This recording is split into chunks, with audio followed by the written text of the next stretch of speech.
स्वस्ति श्री गणेशाय नमः।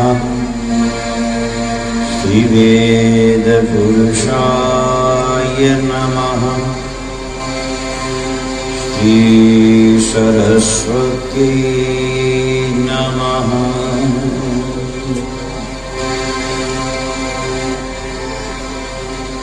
लंबोदरं परमसुन्दरमेकदन्तं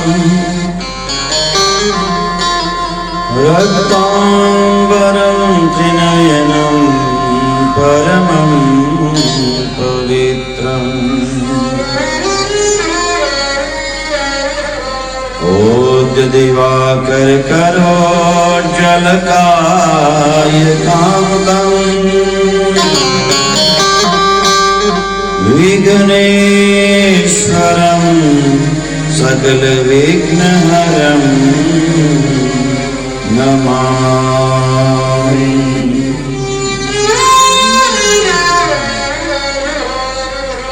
योऽन्तः प्रविश्य मम वाचमिमां प्रसुप्तां सञ्जीवयत्यखिलशक्तिधरस्वधाम्नाम् अन्याश्च हस्तचरण श्रवणत्वगादीन् प्राणान् नमो भगवते पुरुषाय तुभ्यम्।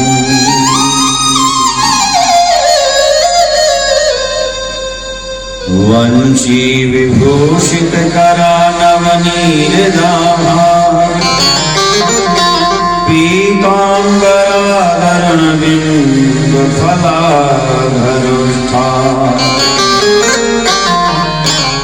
पूर्णेन्दुसुन्दरमुखादरविन्दनेत्रा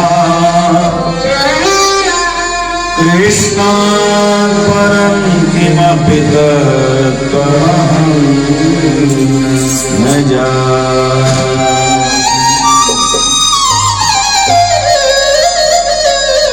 ब्रजे वसन्तं नवनीतचोरं ब्रजाङ्गनानां चतुकोलचोरम्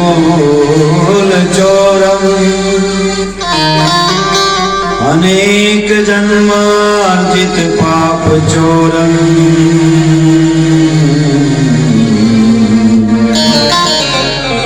चोराग्रगण्यं पुरुषं नमामि।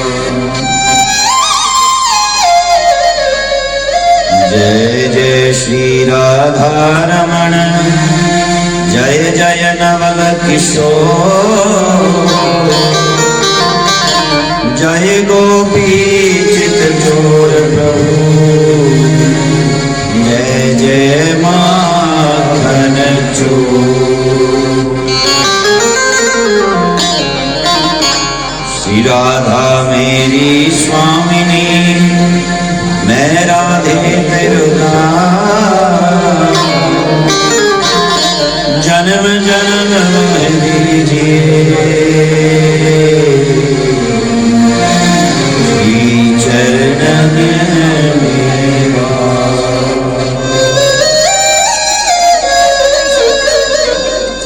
सर्व धरती कागज करो लेखन सब बन जाए सात समुद्र की स्याही करूं तो भी गुरु गुण लिखा न जाए।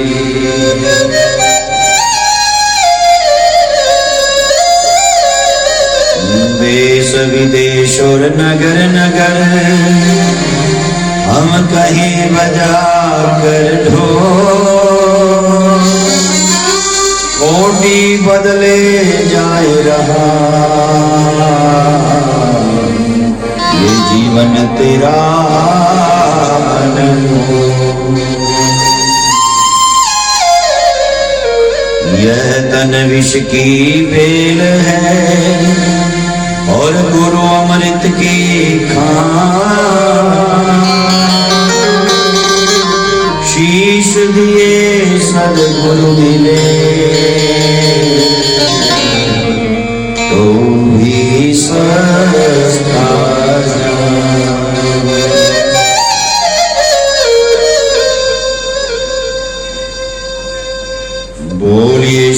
श्रीमद् भागवत महापुराण की जय। श्री वेद व्यास भगवान की जय। श्री शुकदेव जी महाराज की जय। अपने अपने सद्गुरुदेव महाराज की जय। बोले नमः पार्वती पते हर हर महादेव। जय जय श्री राधे।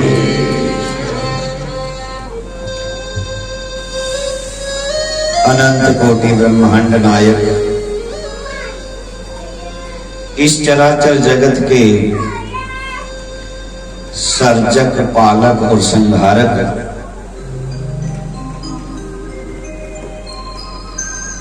उस परात्पर अखिलेश्वर प्रभु की कृपा से और अनेक जन्मार्जित पुण्यों से जो ये श्रीमद् भागवती कथा निरंतर हमें मिल रही है, ये हमारे पूर्व जन्मों के पुण्यों का ही एकमात्र परिणाम सिद्ध है और प्रभु कृपा भी कारण सिद्ध है। सज्जनों,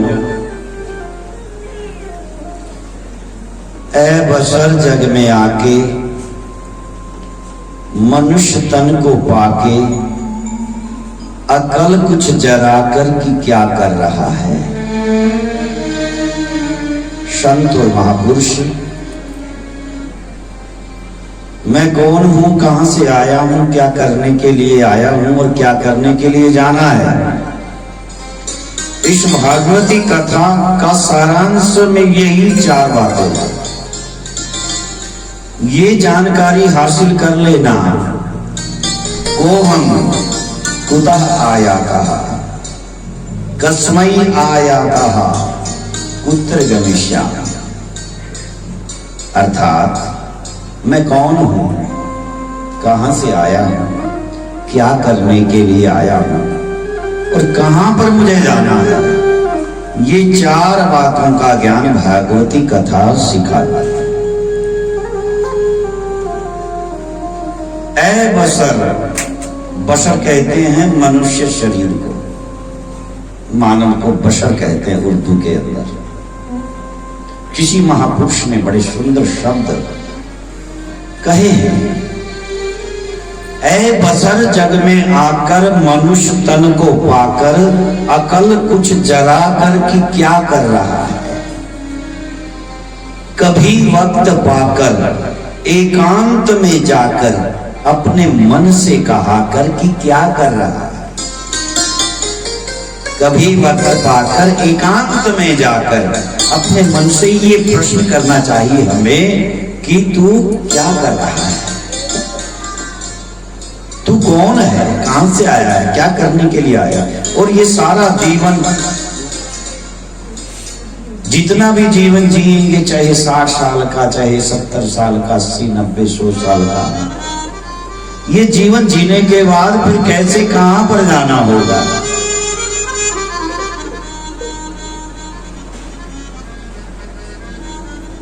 ऐ बसर जग में आकर मनुष्य तन को पाकर अकल कुछ जरा कर कि क्या कर रहा है। और कभी वक्त पाकर एकांत में जाकर अपने मन से कहा कर कि क्या कर रहा है।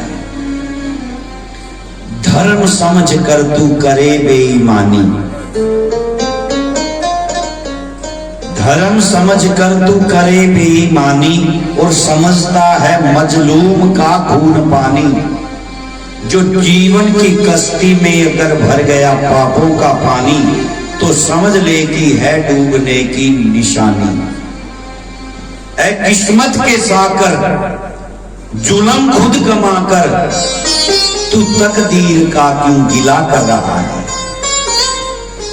पाप आप कमाता है और बाद में दोष अपनी तकदीर को देता है कि मेरे भाग्य में ऐसा लिखा हुआ। जब पाप कर्म किए तब नहीं सोचा कि ऐसा क्यों कर रहा। धर्म समझ कर तू करे बेईमानी, समझता है मजबूर का खून पानी। जो जीवन की कश्ती में भर जाए पापों का पानी, तो समझ ले कि है डूबने की निशानी। ऐ किस्मत के साकर, जुल्म खुद कमाकर, तू तकदीर का क्यों गिला कर रहा है? कभी वक्त पाकर एकांत में जाकर अपने मन से कहा कर कि तू क्या कर रहा है। यूं कोयल की कुह कुह में बोले विधाता, संसार के जलते जल में भगवान समाया है। चींटी से लेकर के हाथी तक भगवान समाया है। वो सूक्ष्म से भी सूक्ष्म है और विशाल से भी विशाल, विराट से भी विराट है। अणो रणीयान महतो महीयान, कठोपनिषद का ऋषि कहता है। अणो रणीयान, वो अणु से भी बहुत अधिक छोटा है, परमाणु से भी बहुत अधिक छोटा है। महतो महीयान, बड़ी से बड़ी वस्तु से भी बहुत विराट है।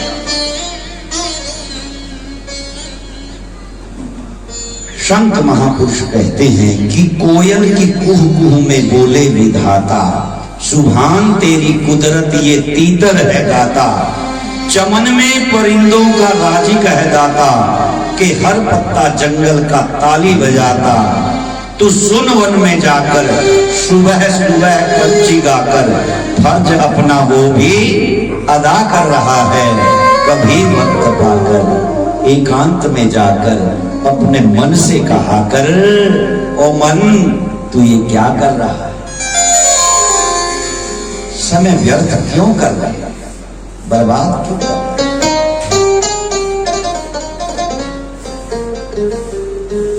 सज्जनों, गंगा का पावन तट है। कोमल बालू रेत के सिंहासन पर परमहंस श्री सुखदेव जी महाराज विराजमान हैं। सामने बड़भागी राजा परीक्षित है। भगवान की पावन पवित्र लीलाओं का यशोगान परमहंस सुखदेव जी करने जा रहे हैं। सर्वप्रथम आज की कथा आरंभ करने से पूर्व भगवान के पावन पवित्र नामों को गुनगुनाते हैं और अपने मन को की चंचलता को स्थिर, राजा परीक्षित के मन की चंचलता को स्थिर करने का प्रयास करते हैं।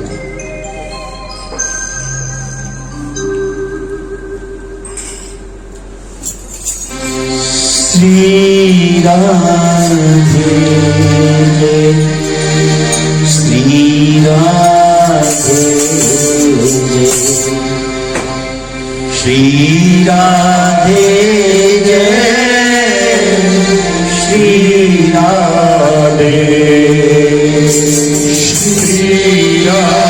सब बोले बड़े भाव से श्री राधे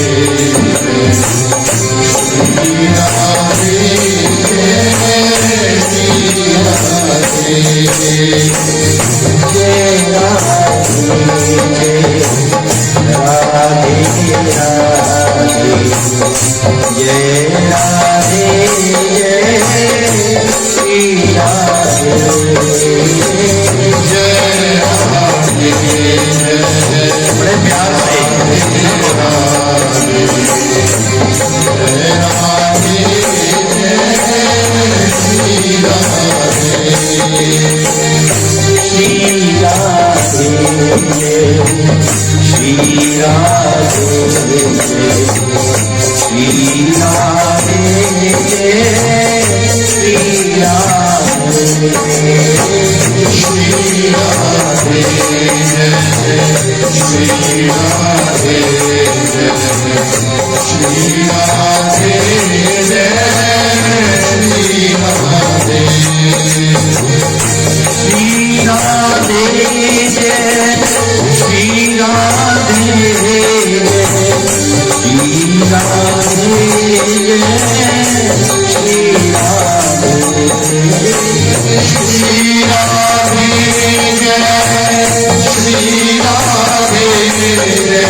जय कृष्ण जय श्री कृष्ण।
रस विस्तारी प्रिय नारी सीता दास बिहारी रस विस्तारी प्रिय नारी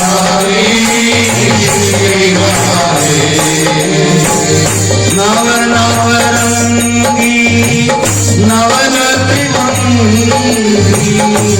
श्याम सुमंगी नव नव रंगी नवरत्न श्याम सुमंगी जय राधे राधे राधे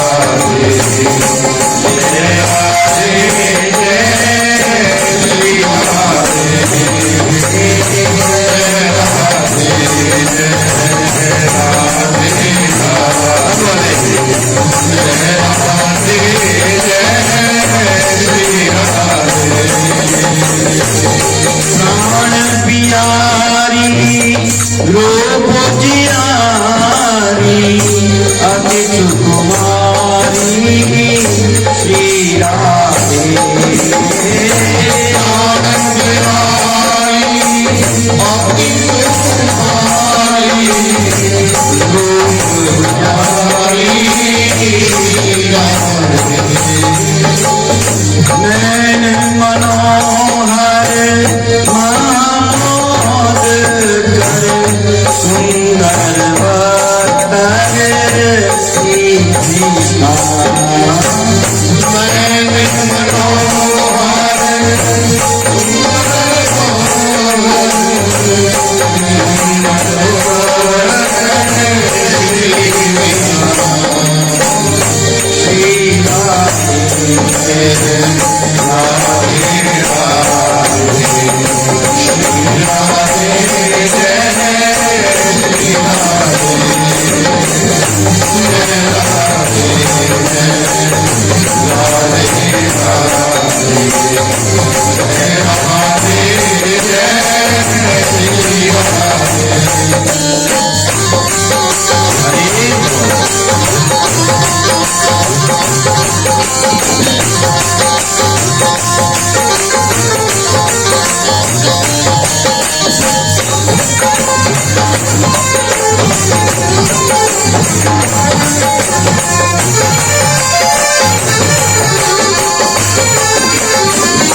सज्जनों माधव बहनों भ्राताओं, भगवान का कारागार में प्राकट्य हो चुका है।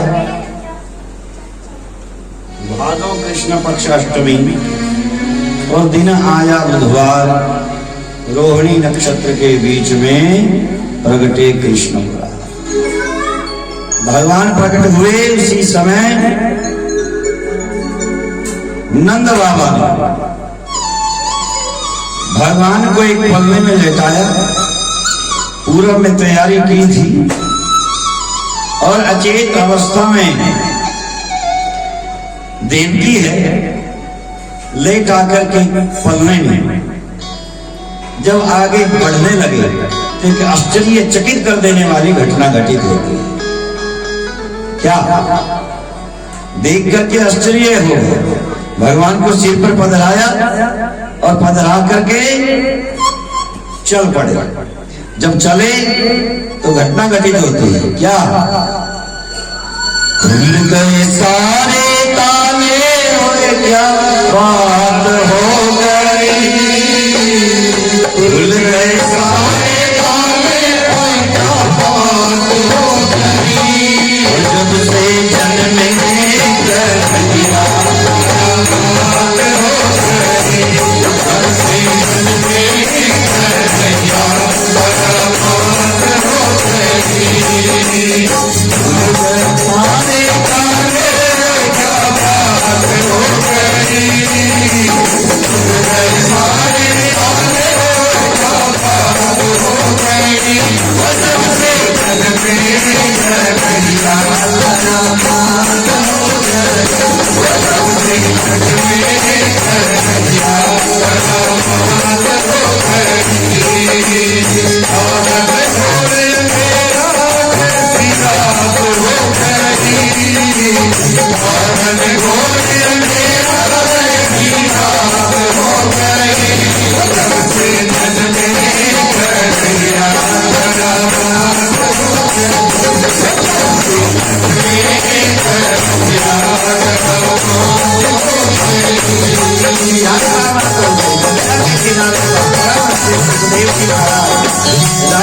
परीक्षित को कहते हैं कि राजन, जैसे ही भगवान व्यासदेव जी ने वसुदेव जी ने कदम बढ़ाया तो गुंडे जितने सांकल अपने आप टूटने लगे। पहरेदारों को नींद आ गई। वसुदेव जी कदम बढ़ाते हैं, गुंडे जितने सांकल अपने आप टूटते चले जाते हैं और पहरेदार सोते चले जाते हैं। 7 ड्योढ़ियां, 7 कारागारों को वसुदेव जी ने पार किया। भगवान की माया ने सब पहरेदारों को मोहित कर लिया। जैसे ही कारागार से बाहर कदम रखा तो मेघ भगवान के सांवले सलोने मुखारविंद को देखने के लिए तरस रहे थे। जैसे ही भगवान कारागार से बाहर निकले, घनघोर गर्जना होने लगी और उधर देवकी ने देखा कि जैसा भगवान ने आदेश किया था मेरे पति ने वैसा ही कर दिया। वो ले गए और एक वहां पांव के बाहर खड़ी होकर के तपस्या करने लगी, भगवान के आगे अर्घ गुजारिश प्रार्थना करने लगी। सज्जनों, बाहर जब कदम रखा, बोल वृंदावन बिहारी लाल की जय, जय राधा रमण हरि बोल, जय जय राधा रमण हरि बोल, जय राधा रमण हरि बोल, जय जय राधा रमण हरि बोल,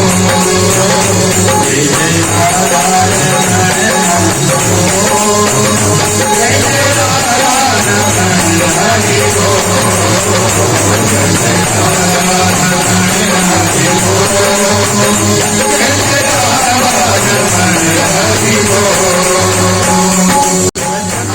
कदम रखा, आकाश में बादल मंडराने लगे। जब बादल मंडराए तो साथ में तीव्र गति से वायु, वेग से वायु चलने लगी। अत्यंत तीव्र वेग से वायु चलने लगी और मूसलाधार वर्षा शुरू हो गई। यहाँ तक कि संवर्तक नाम के मेघों ने एकदम से उत्पात मचा दिया। इतना वायु बवंडर इतना फैला, इतना वायु के थपेड़े लगे कि सब लोग दौड़ दौड़ करके अपने घरों में चले गए। मूसलाधार वर्षा शुरू हो गई और परमहंस सुखदेव जी राजा परीक्षित को कहते हैं कि राजन, वसुदेव जी अपने सिर पर भगवान को उठाए हुए जमुना तट पर आ पहुंचे। जब जमुना तट पर आए तो जमुना को देख करके हृदय कांपने लगा, क्योंकि भगवान के विरह में न जाने कितने वर्षों से भगवान के दर्शनों की प्यासी थी जमुना। और जब समाचार मिल गया कि भगवान का अवतरण हो रहा है और भगवान अवतरित होकर के आ रहे हैं और आए हुए भगवान के चरणों को स्पर्श करने के लिए जमुना हिले में भरने लगी। मूसलाधार वर्षा तो हो ही गई थी, जल स्तर बढ़ने लगा। वसुदेव जी ने प्रवेश किया और प्रवेश करके जब मध्य भाग में पहुंचे तो जल स्तर जमुना जी का इतना बढ़ गया, इतना बढ़ गया, इतना बढ़ गया कि हृदय कंपित हो गया वसुदेव जी का। कंठ तक जल आ पहुंचा। जब कंठ तक जल आया तो मानो हाथ खड़े हो गए और वसुदेव जी के मुख से ये निकल गया, पाहि माम, पाहि माम, पाहि माम। हे भगवान, मेरे गोपाल की अब तुम ही रक्षा करो, तुम ही रक्षा करो, तुम ही रक्षा करो। सज्जनों, माताओं, बहनों, भ्राता,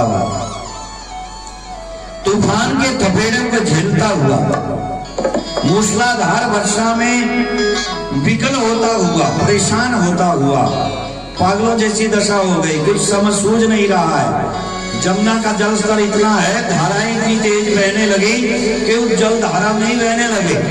जैसे तैसे अपने आप को, बच्चे को संभाला वसुदेव जी ने। जब ऐसी स्थिति वसुदेव की हुई तो भगवान को चिंता। और उधर भागवत में परमहंस सुखदेव जी राजा परीक्षित को कहते हैं कि हे राजन, स्वयं शेषनाग जमुना जी में प्रवेश कर गए और भगवान की वर्षा से रक्षा के लिए अपना फन पर तान लिया ताकि भगवान को वर्षा का जल प्रभावित न। कंठ तक आ जाने पर जल हृदय जब कंपित हुआ वसुदेव जी का, भगवान को चिंता हुई और उसी समय भगवान ने जमुना जी का भाव समझते हुए अपना बायां पांव उस टोकरी से नीचे, उस पल्ले से नीचे लमका दिया। जैसे ही भगवान ने नीचे पांव लमकाया, वैसे ही जमुना जी में अचानक एक उफान, एक तरंग आई और भगवान के चरणारविंदों का स्पर्श करके जमुना जी का जल उसी प्रकार से नीचे बैठ गया जैसे उफानी खाया हुआ दूध जल का छींटा लगने से शांत हो जाता। जमुना जी ने वसुदेव जी को मार्ग दिया और पाकर के मार्ग कंकड़ों से, पत्थरों से, झाड़ियों से पांव छलनी हो गए वसुदेव जी के। फिर भी हिम्मत नहीं हारी, अपने बच्चे की रक्षा के लिए अपने प्राणों की बाजी लगा दी वसुदेव जी ने। सज्जनों, माता बहनों, भ्राता, परम आदरणीय स्वामी जी ये कथा जब सुनाया करते तो एक दृष्टांत दे दिया करते कि मोगा मंडी में उनकी कथा हो रही थी। नित्यपति लोग बड़े भाव के साथ उमड़ घुमड़ करके बड़ी भारी संख्या में कथा सुनने के लिए आया करते। तो उस कथा के बीच में नित्य प्रति एक गुरुद्वारे के पाठी जी भी, ज्ञानी जी भी आया करते।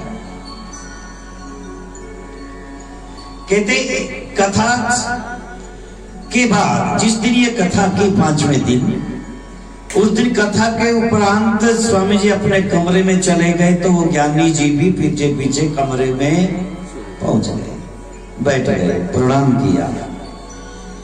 कहिए कैसे आना हुआ? कहते महाराज आपकी सुनाई हुई कथा से मन भक्ति भाव से भर जाता है। पहले दिन जिस दिन कथा सुनी, बस दूसरे दिन अनायास ही मन में जैसे किसी नशे वाले को 5-6 बजे होते ही नशा करने की भाव जागृत हो जाता है, वैसे ही नशा होने लगा है। जैसे ही 4-5 बजने लगते हैं, ये होता भी कथा में पहुंच जाए। तो बस महाराज आपकी कथा सुनने को लालायित रहते हैं, किंतु आपकी कथा में आज एक विचित्र बात सुनने के लिए मिली और ऐसा मन में भाव आया जैसे आज भागवत की कथा गुरु ग्रंथ साहब की वाणी को झूठी कर रही है।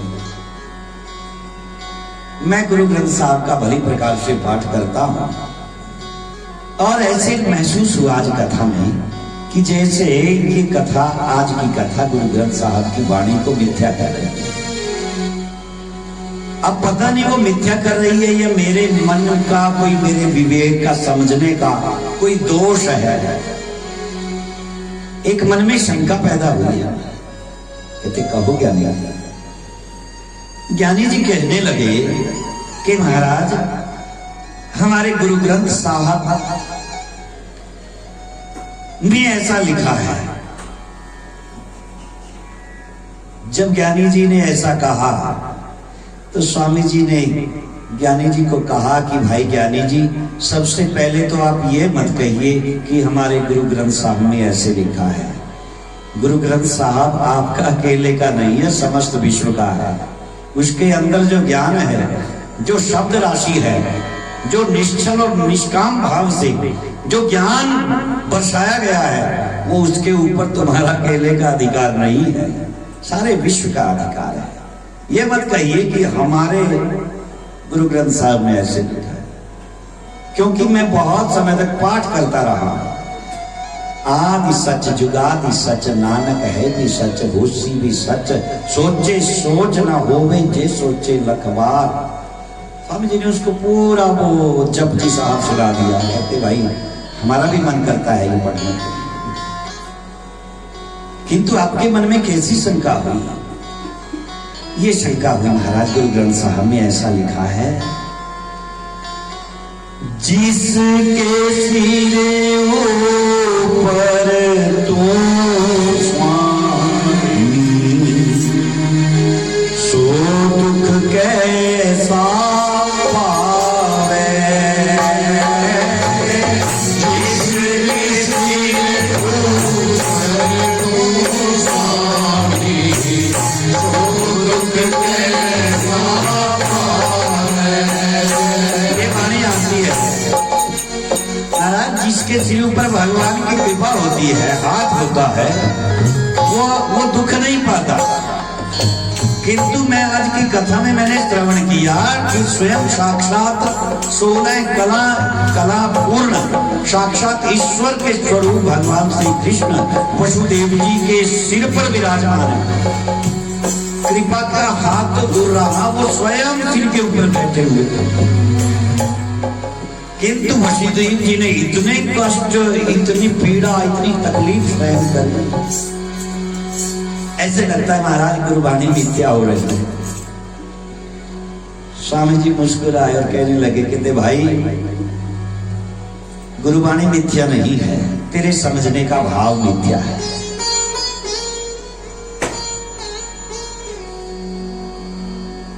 ज्ञानी जी, आपने जो कथा सुनी मुझे लगता है कान से सुनी, वो ध्यान से नहीं सुनी। जो कथा कान से सुनते हैं वो बाहर निकल जाती है, और जो कथा ध्यान से सुनते हैं वो हमारे अंदर उतर जाती है। आपने भगवान को, ठाकुर जी को वसुदेव जी के सिर पर तो देख लिया, किंतु आपने वो नहीं देखा कि कारागार में देवकी एक पांव के भार खड़ी हुई तपस्या कर रही है और ये कह रही है कि हे ठाकुर, हे प्रभु, हे परमात्मा, मेरे बच्चे की रक्षा करना। गोकुल तक मेरे पति को ना कोई आता मिले, ना कोई जाता मिले। ये भगवान से एक पांव के बाद खड़ी होकर के प्रार्थना कर रही है। तो बतलाइए भगवान के पास फिर और क्या चारा रहा होगा। फिर उन्होंने अपनी माया फेरी, मूसलाधार वर्षा की और तूफान छोड़ दिया, जिसका परिणाम ये हुआ सब तूफान से, मूसलाधार वर्षा से भयभीत होकर के अपने अपने घरों में घुस गए। चाहे वो मनुष्य हैं, जैसे पशु हैं, चाहे पक्षी हैं, सब अपने अपने घरों में छुप गए। मैदान खाली हो गया। अब ना कोई आता मिला, ना कोई जाता मिला। तो भगवान की ये माया है, जो दिखता है वो सत्य होता ही नहीं। और यही तो भगवान श्री कृष्ण के अवतार की विशेषता है। भगवान श्री कृष्ण के अवतार की यही विशेषता है। इस धराधाम के ऊपर दो चरित्र बड़े अद्भुत हैं। एक तो राम चरित्र और दूसरा कृष्ण चरित्र। राम के चरित्र करने का, राम के चरित्र का अनुसरण करना बहुत कठिन है, और श्री कृष्ण के चरित्र को समझना बहुत कठिन है। राम अवतार में भगवान ने ऐसी लीलाएं की कि जिसको बड़ी सरलता से समझा जा सकता है कि किस प्रकार से एक पुत्र का धर्म होता है, एक पति का धर्म क्या होता है, एक भाई का धर्म क्या होता है, एक राजा का धर्म क्या होता है, एक शिष्य का धर्म क्या होता है, और एक शत्रु का धर्म क्या होता है, एक मित्र का धर्म क्या होता है। ये राम ने अपने जीवन में प्रैक्टिकल करके लोगों को बतलाया।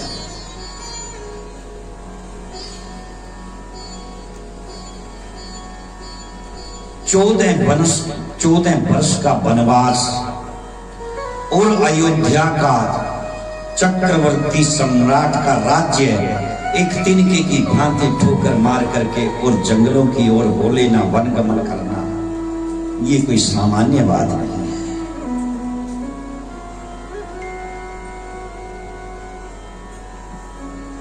अपनी पत्नी की रक्षा करने हेतु भगवान कैसे दर दर जंगलों में भटके फिरे, ये भगवान का चरित्र बतलाता है कि पति का चरित्र कैसा होना चाहिए। अपने पिता दशरथ के वचनों पर अपनी जवानी को न्यौछावर कर देना, ये पुत्र धर्म का चरित्र बतलाने का भगवान का अद्भुत अनोखा तरीका है। लक्ष्मण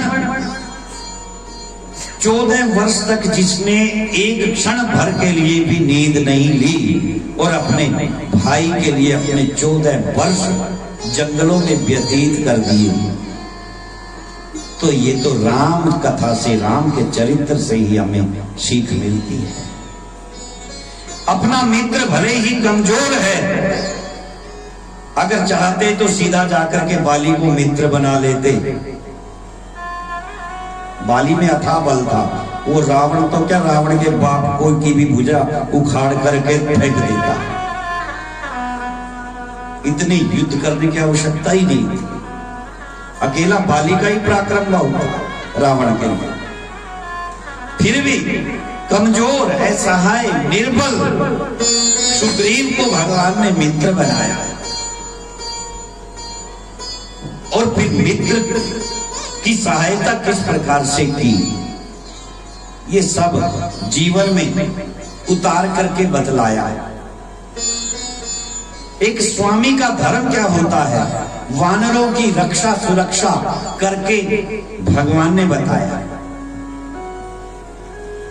जब रावण युद्ध में मारा गया तो फिर शत्रु का धर्म क्या होता है, लक्ष्मण को कह करके और विभीषण को कह करके भली भांति रावण का दाह संस्कार करवाया कि बेशक से रावण हमारा शत्रु है, किंतु इसको उचित विधि के अनुसार इसका दाह संस्कार क्रियाक्रम इसका होना चाहिए। भला कोई शत्रु ऐसा करता है? अगर भगवान राम चाहते तो एक राज्य अपना लंका में रखते और दूसरा तो अयोध्या में जाते ही जाते। सोने की लंका भला कौन छोड़ता? किंतु भगवान राम कहते हैं, जननी जन्म भूमिश्च स्वर्गादपि गृह्यसि। मुझे अपनी जन्म देने वाली माँ और मेरी जन्मभूमि मुझे स्वर्ग से भी बढ़कर है। ये लंका तो क्या, यदि इसके बदले में मुझे स्वर्ग का भी राज्य मिले तो मैं उसको भी ठोकर मार करके अपनी अयोध्या में वास करता। ये राम का चरित्र है।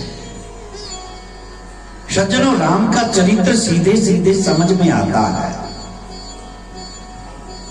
सीधे सीधे समझ में आता है। एक राजा का धर्म क्या होता है, महाभारत के अंतिम उत्तरकांड के अंदर भगवान ने बतलाया। जब सीता का परित्याग कर दिया प्रजा के लिए, वहां राज धर्म का पालन किया, सीता का परित्याग कर दिया,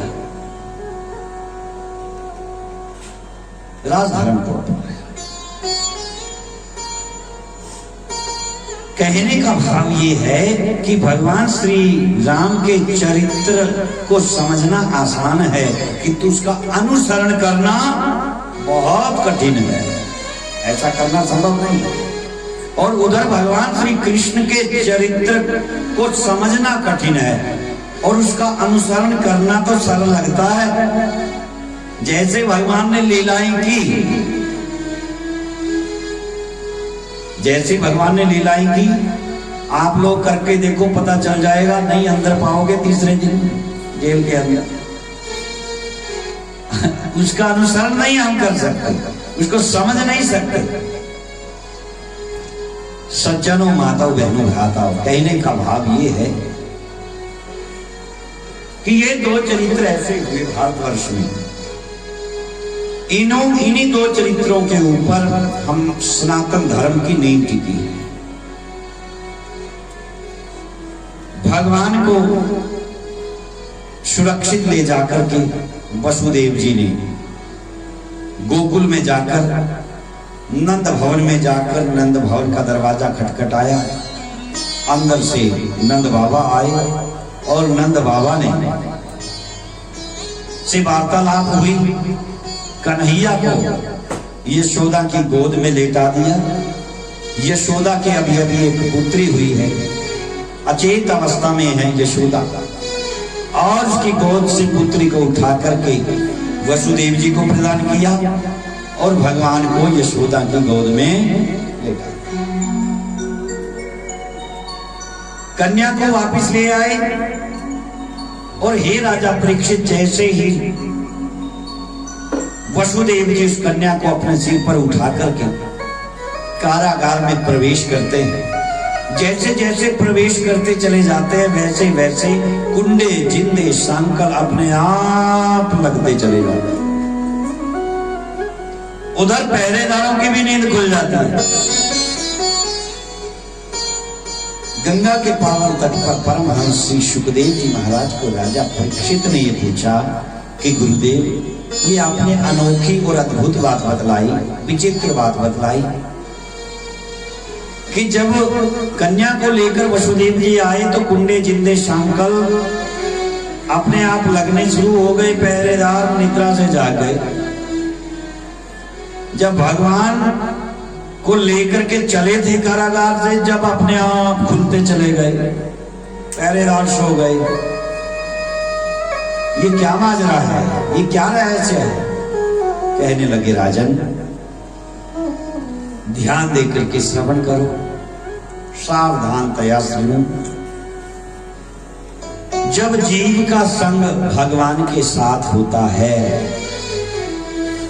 जब जीव भगवान का संग करता है तो उसके बंधन अपने आप टूटने लगते हैं। जीव बंधनों से मुक्त होने लगता है और संसारी लोगों का प्रभाव उस पर नहीं रहता। किंतु जब जीव का संग माया से होता है तो फिर वो जीव माया के बंधनों में दोबारा से जकड़ा जाता है।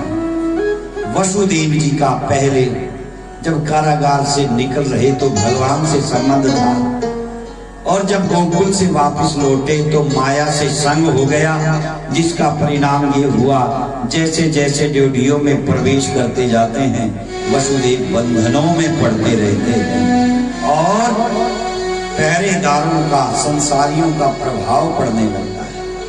अंदर सात्विक कारागार में जब पहुंचे तो पहुंचते ही उस माया रूपी कन्या को देवकी की गोद में वसुदेव जी ने दिया, और जैसे ही देवकी की गोद में वो कन्या गई, उसी समय उस कन्या ने रुदन करना आरंभ कर दिया, रोना आरंभ कर दिया। जब कन्या रोई, पहरेदारों की निद्रा भंग हुई और पहरेदारों के कानों में पड़ा स्वर उस कन्या का रोने का, तो उसी समय पहरेदार सचेत हो गए और सचेत होकर के दौड़ पड़े और दौड़ करके जाकर के राजमहल के अंदर महाराज कंस को संदेश दिया कि महाराज, देवकी का 8वां गर्भ उत्पन्न हो गया है। सज्जनों, जैसे ही कंस ने ये सुना कि देवकी का 8वां गर्भ उत्पन्न हो गया, उसी समय नंगे पांव, सिर पर मुकुट नहीं है, बाल बिखरे हुए हैं, कंस उसी समय दौड़े और दौड़ करके कारागार में पहुंचे। भाव विफल हो गए, मस्तक पर पसीना है, नेत्रों में क्रोध की अग्नि झलक रही है, और पहुंच करके कारागार में देखा देवकी की गोद में कोई शिशु लेटा हुआ है। ध्यानपूर्वक देखा तो देवकी ने निवेदन किया कि भैया, इसको मत मारो, ये कोई बालक नहीं है, ये तो अबोध बालिका है, कम से कम इस बच्ची के तो प्राणों को बख्श दो। सज्जनों, विवेक से काम लिया कंस ने ये सोचा कि वंशीधर वसुदेव छलिया, वो विष्णु छलिया है, वो छल करता है, 8वें गर्भ से मेरा काल पैदा होगा। आकाशवाणी ने तो ये बात नहीं कही थी कि पुत्र होगा या पुत्री, यही कहा था कि मेरा काल पैदा होगा। तो इसका मतलब ये भी हो सकता है कि वो पुरुष ना होकर के स्त्री के रूप में, कन्या के रूप में अवतरित हो गए। उसी समय बिना विलंब किए देवकी की गोद में लेटी हुई कन्या के दोनों नन्हे कोमल छोटे छोटे पांव को एकदम से अपने एक हाथ में पकड़ा, पकड़ करके एकदम से खींच लिया और खींच करके घुमा करके जब दीवार से पटकने लगा, उसी समय वो हाथ से छूट करके आकाश में चढ़ गई और अष्टभुजी दुर्गा बन करके बुलंदाबाद से आकाशवाणी के रूप में कंस को कहती है कि अरे ओ कंस, सावधान हो जाओ। कंस ने ऊपर देखा तो देखा भगवती दुर्गा अवतरित हो गई, महाशक्ति मस्तक और लपलपाती जिह्वा वाली और नेत्रों को लाल किए हुए कंस को चेतावनी देती हुई भगवती दुर्गा कहती, अरे ओ कंस, निर्दोष बच्चों को मार कर तू अपनी जिंदगी में ही जीता है। अरे कंस, तूने हमसे पहले न जाने कितने निर्दोष बच्चों की हत्या कर दी, उन बच्चों ने तेरा क्या बिगाड़ा था। निर्दोष बच्चों को मार कर तू अपनी जिंदगी में ही जीता है। अरे तेरे मारने वाला गोकुल में दूध पीता है।